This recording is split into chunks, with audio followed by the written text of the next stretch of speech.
Hi, this is David from Martial Arts Action Cinema, and it's so great to meet you, Joel. Great to meet you too. First and foremost, I want to say you gave such an awesome performance, and I absolutely loved the film, man. Oh, thanks, man.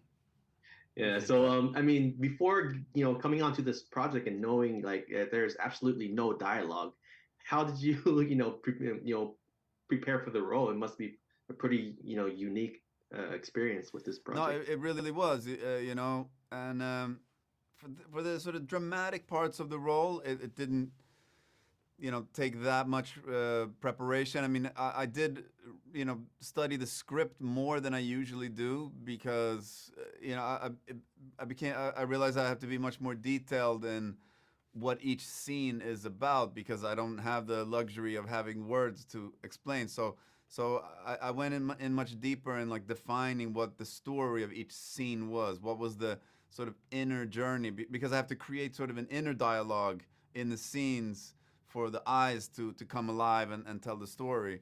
So that became an important part. But then preparation wise, the big challenge for this was it was going to be heavy lifting, stunt and fight wise. So that was very exciting. Okay. I mean, speaking of, stunts and fights and, action, I mean, you got to work with the master of action himself, Mr. John Woo. Yep. Can you tell us a bit about that experience working with him?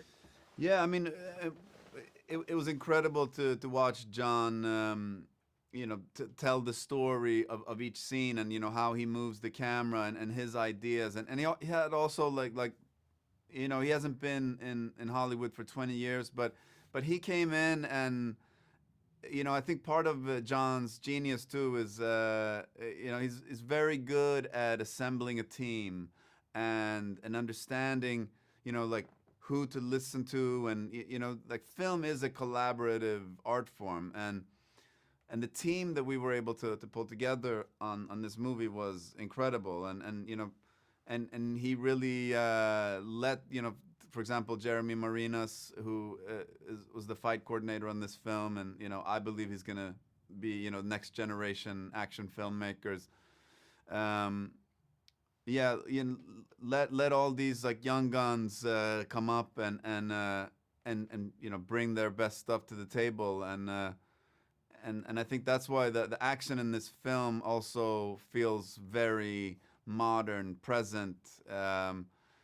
It's not John going back to old stuff that he knows. He I think he saw that these guys are they've been you know building on what he created when back in the day and so it was a wonderful collaboration and also like meeting of generations where we sort of the knowledge spanned across several generations and came together and created something together.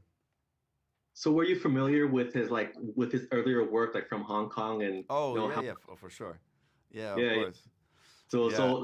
like while watching the movie, I kept on waiting for some of his trademark to show up, and then when you put on that coat, like it looks like that trench coat thing, I was Better. like, oh, there it is. That There's was the my movie. Easter egg. That was my idea. I was like, that's why I had the bomb inside. I was like, this is my like better tomorrow Easter egg. I love that you Oh man, caught that's that. so awesome, man. Then it took a You're while actually until you're someone. you're the first person that picked that up. Yeah, man, that's so awesome, man. And it took a while for someone to actually put up the double fisted gun, but it Exactly. didn't Yeah. happen. It Yeah, happened.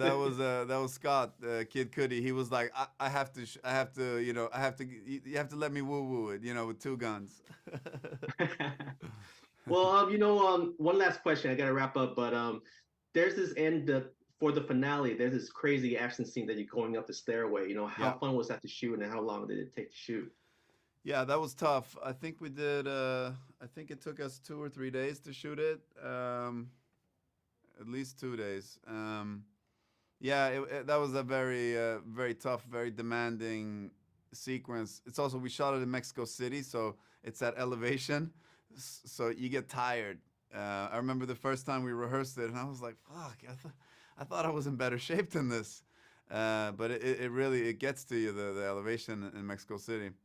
Um, I think it's almost like 6,000 feet or something. It's Oh wow. yeah, it's like 2,500 meters or something. Yeah, it's pretty high up. I might be completely wrong on that, but it's high up anyway. You can feel it. Um, and yeah, it was tough, and especially because of the way that we had developed the sort of language of the fight scenes. Me and Jeremy, we wanted to have the fights to be grittier, uglier, and not feel choreographed. So what we did was we had these sort of choreographed anchor points in the fight where, like I grab your collar and the sleeve there, and then I slam you up against the wall. But then how we get from that wall to that wall, we create a real scramble.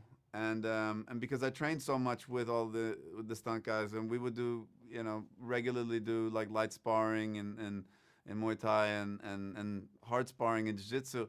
So we were all very comfortable with each other. So on the day we could really get into these scrambles and turn up the intensity, but still, feel pretty safe and not, really hurt each other.